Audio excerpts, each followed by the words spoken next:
కొత్త కొత్త టెక్నాలజీలు ఎన్ని వస్తున్నా మనుషుల్లో మార్పు అనేది రావటం లేదు. ప్రస్తుతం ఉన్నటువంటి పరిస్థితుల్లో యువత ఎందుకు పెడదావ పడుతోంది? ఆధునిక సమాజంలో మగవారికి లైంగిక ఆలోచనల ప్రాముఖ్యత పెరుగుతున్నదా? అసలు ఎటువంటి పరిస్థితుల్లో అఘాయిత్యాలు జరుగుతున్నాయి?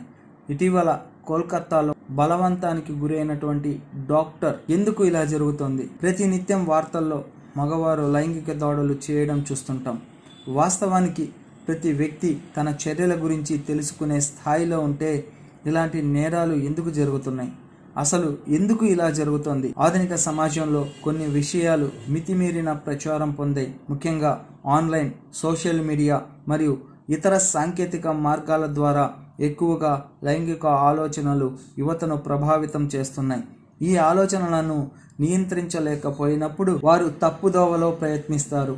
చిన్నతనంలో పిల్లలకు సరైన మానసిక దిశలో దారిన పడకపోతే వయసులో ఎదిగాక వారు తప్పు చేసే అవకాశం ఉంటుంది. కుటుంబం, చుట్టుపక్కల సమాజం పిల్లలకు సంస్కారం నేర్పించకపోతే వారు సమాజానికి తగిన రీతిలో ప్రవర్తించకపోవచ్చు.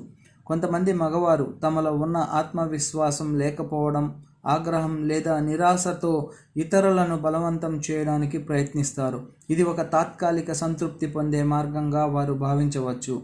చాలా సందర్భాల్లో శిక్షలు కఠినంగా ఉన్నప్పటికీ శిక్షలు తప్పించుకునే మార్గాలపై నమ్మకం కలిగేవారు కూడా ఉంటారు. ఇది ఒక తీవ్ర సమస్య. ఇటువంటివన్నీ జరిగేటప్పుడు వీటికి పరిష్కారాలు ఏమిటి?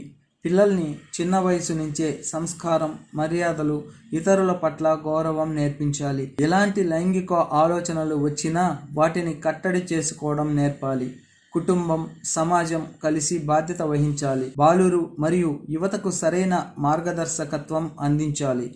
వింత ప్రవర్తనను ఎప్పుడైనా గుర్తించి వారిని ప్రోత్సహించడం లేదా శిక్షించడం ముఖ్యం. నేరానికి పాల్పడే వారిపై శిక్షలు మరింత కఠినంగా ఉండాలి. ఈ విధంగా నేరానికి పాల్పడడానికి ముందే వారు ఆలోచించే పరిస్థితి రావాలి.